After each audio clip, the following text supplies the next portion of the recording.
Rajkumar Saini ji, x MP Kurukshetra, राष्ट्रीय अध्यक्ष लोकतंत्र सुरक्षा पार्टी, जो है रथ यात्रा में बिजी है। वो उन्होंने आना था, लेकिन उनका शेड्यूल इतना बिजी है कि वो रात भर इस जनता को जगाने के लिए और जो भेदभाव हो रहा है उसको बताने के लिए जनता के बीच में रहते हैं।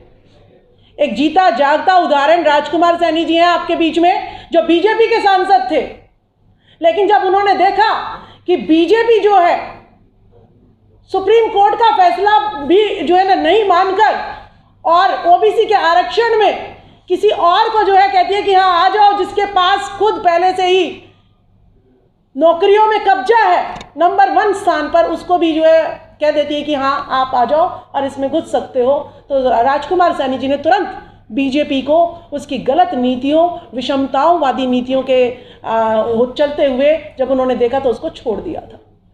राहुल गांधी एक जाना पहचाना चेहरा है। अगर उसकी सदस्यता तुरंत जो है रद्द कर दी जाती है तो एक आम अधिकारी का क्या होगा, एक आम नागरिक का क्या होगा? उसको तो धरती पे से ही, भारत से ही उठवा देंगे, मरवा देंगे। ये सोचने का विषय है। ना मैं कांग्रेस से हूं, ना मैं बीजेपी से हूं, मैं इस भारत की जनता से हूं। तो ये सोचने का विषय है कि अगर कोई आपका मीडिया कर्मी जो है, अगर वो भाजपा के विरोध में दिखाएगा तो आपको तो उठवा लेंगे ये लोग। तो ये सब के सोचने का विषय है कि लोकतंत्र की हत्या इतनी निर्ममता से और इतनी जल्दबाजी में क्यों की जा रही है कि राहुल गांधी की या तो पदयात्रा से पहले राहुल गांधी को पप्पू घोषित किया, अब वो काम कर रहा है तो उसके काम से के डर से आप लोग क्या उसको जो है कि कहीं ये आगे कुछ ना बढ़ जाए और ना बढ़ जाए, तो आप उसका सामना नहीं कर पा रहे हैं, इसीलिए आपने उसका अपने रास्ते में से कांटे को हटा दिया है। या तो ये सिद्ध होता है या ये जो आपके काले कारनामे हैं, जो अपने लोगों को आप जो हिंडनबर्ग ने जो रिपोर्ट दी है अडानी के लिए कि उसका मुद्दा सामने ना आए। देखिए पार्लियामेंट किस लिए होती है, विपक्ष किस लिए होता है कि देश में कुछ भी गलत हो रहा है पार्टी से कि आपके यहाँ ऐसा क्यों हो रहा है, आप उसको शेक क्यों दे रहे हो, लेकिन आप उसका जवाब देने की बजाय मुझे सस्पेंड कर देंगे, मेरी सदस्यता रद्द कर देंगे, तो विपक्ष तो बोल ही नहीं पाएगा। तो ये दुर्भाग्य है कि हम एक डेमोक्रेटिक उसमें कंट्री में जी रहे हैं या हिटलरशाही तानाशाही में जी रहे हैं। ये स्पष्ट करना पड़ेगा मोदी सरकार को। और आपको मैं एक बात और बता देती हूँ कि अगर मोदी सरकार अगर इतना ही जो है फास्ट ट्रैक से काम करती है तो निर्भया कांड दिल्ली में हुआ, आपका मनीषा वाल्मीकि कांड हुआ, ये निर्मम हत्याएं, बलात्कार होते जा रहे हैं, हत्याएं होती जा रही है, लेकिन उसके बावजूद भी अपराधियों के, बलात्कारियों के हौसले बुलंद हो रहे हैं। उन पे क्यों नहीं एक्शन होता तुरंत? क्यों महिलाएं 50% इस देश की आज भी अपनी सुरक्षा के लिए जो है तार अभी एक नई नवेली यूपी में ही नई नवेली दुल्हन के लिए साथ जो है रेप हुआ और उसकी जो है दुर्दशा जो है ना आपके सामने है ये सब, तो उस पर कोई फास्ट ट्रैक एक्शन क्यों नहीं होता? कोई कोर्ट क्यों नहीं एक्शन लेती इन बलात्कारियों के खिलाफ? तो राहुल गांधी के खिलाफ जो ये एक्शन लिया गया है, उनकी सदस्यता रद्द की गई है, उन पे जो है ना जो आप माफी जो लोग मांग रहे हैं, ये लोकतंत्र की हत्या करने के लिए मांग रहे हैं। देखिए 4 स्तंभ होते हैं, लेकिन 4 स्तंभ तो हमने गिनवा दिए, लेकिन 4 स्तंभ का आधार किसी भी बिल्डिंग के जो पिलर है वो किसी ना किसी बेस पे रखे होते हैं। तो जो हमारा डेमोक्रेटिक कंट्री है इसके 4 पिलर हैं। 4 पिलर आपको बताइए, लेकिन पिलर खड़े किस पे होंगे? ये पिलर खड़े होंगे जनता पर। जनता इसका आधार है चारों पिलर का, और इस जनता को 85% जनता को आपने तिल तिल कर बेरोजगारी की कगार पर खड़ा कर दिया है। महिलाओं को दोबारा से आप लोगों ने उसी दहशत में जीने के लिए मजबूर कर दिया है। मुश्किल से सावित्रीबाई फुले जी, फातिमा शेख जी ने हमें जो है बोल्ड बनाया था, शिक्षित बनाया था। हम जो है बाबा साहब अंबेडकर जी, साहू जी महाराज जी, वीपी सिंह जी के जरिए हमें आरक्षण मिला, हम नौकरियों में आई। लेकिन आज जो दहशत हम देख रहे हैं, अपनी बेटियों को, अपनी बहनों को ये नहीं कह सकते कि आप मीडिया जो है ना रात को जाइएगा, कहीं की भी कवरेज कर लीजिए। पढ़ाओ बेटी बचाओ का नारा गलत है। मैं ना बीजेपी के खिलाफ हूँ, ना किसी, मैं सिर्फ नेताओं के खिलाफ हूँ जो भ्रष्टाचार को, जो बलात्कार को और जो लोकतंत्र को और जो संविधान की हत्या करने में लगे हुए हैं, मैं उन सारे नेताओं के खिलाफ हूँ। अगर एक्शन लेना है तो सबके खिलाफ इलेक्शन लो। जितने भी क्रिमिनल बैठे हैं, सारे क्रिमिनल्स को, मैं खुद इलेक्शन लड़ चुकी हूँ, मैं एक सरकारी नौकरी पर थी और राजकुमार सैनी जी की पार्टी से मैंने सोनीपत लोकसभा से चुनाव लड़ा। देखिए, आपको ईमानदार नहीं चाहिए, आपको टीचर नहीं चाहिए। अगर मैं कोई क्रिमिनल होंगी, मेरे पास पैसा होगा तो वोट खरीद सकती हूं मैं, ईवीएम में अपने जो है कितने भी घोटाले करवा सकती हूं मैं। तो मेरे पास जो है पैसा कैसे आएगा 2 नंबर का जब मैं गलत काम करूंगी? यानी आपको नेता बनना है तो पहले भ्रष्टाचारी होना पड़ेगा। तो ये सिस्टम बदलना पड़ेगा। यह सिस्टम सभी पार्टियां अपना रही हैं और 2024 में भी अगर यह विपक्ष एक नहीं हुआ, अपने अपने स्वार्थ में, कभी ब्राह्मणवाद हावी हो रहा है, कभी पूंजीवाद हावी हो रहा है, कभी परिवारवाद हावी हो रहा है, इस जनता को कितने वादों में आप जो है पीटोगे, हमें ये समझ नहीं आ रहा है। तो इन सारे वादों से आपको ऊपर उठना पड़ेगा। परिवारवाद से, जातिवाद से, सारी पार्टियां जातिवाद में लगी हुई हैं। जातिवाद से ऊपर उठिए।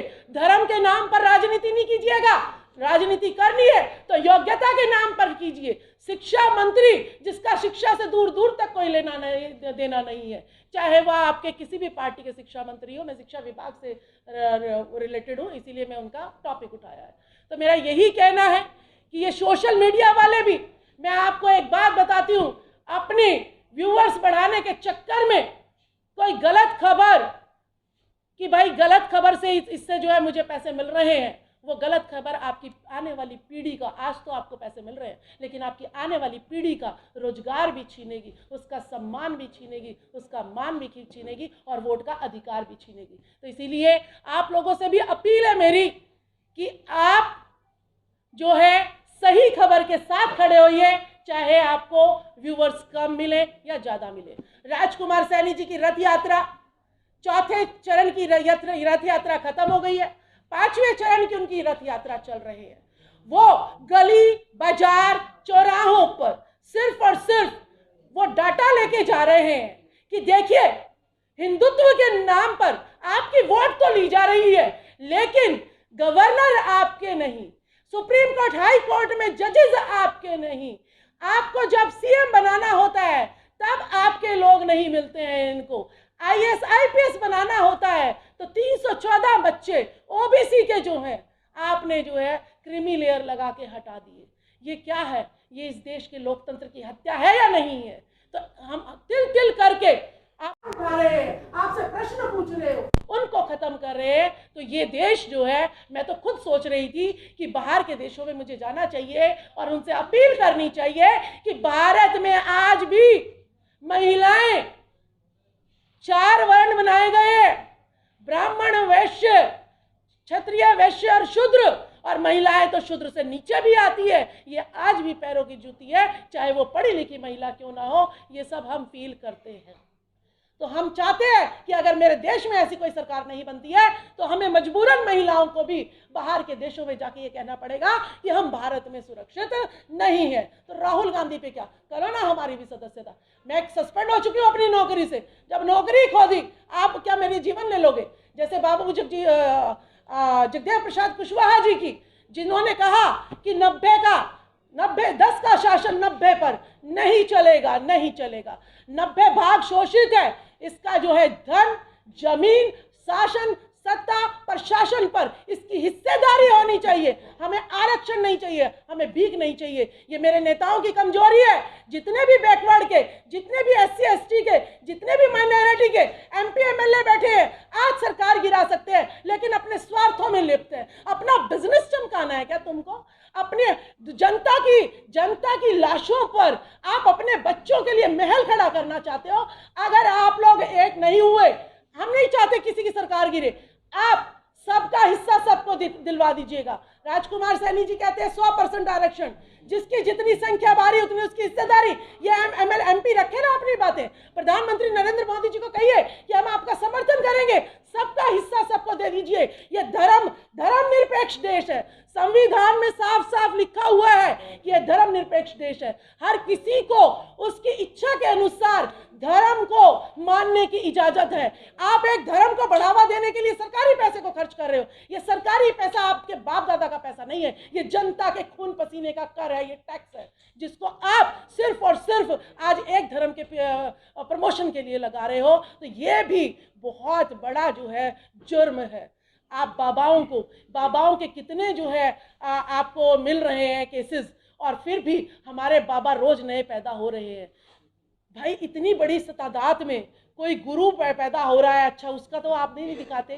कोई डॉक्टर जो है भारत में बहुत अच्छा काम कर रहा है, उसका तो आप नहीं दिखाते। कोई वकील जो है जनता के फेवर में काम कर रहा है, उसका तो आप नहीं दिखाते। यह पाखंड और अंधविश्वास महिलाओं में भर भर के 50% महिलाओं को आज इस देश का दुश्मन क्यों बना रहे हो आप लोग? ये सवाल है हमसे। राहुल गांधी क्या सवाल करेंगे? सवाल ये सारी महिलाएं करेंगी, पढ़ी लिखी महिलाएं करेंगी।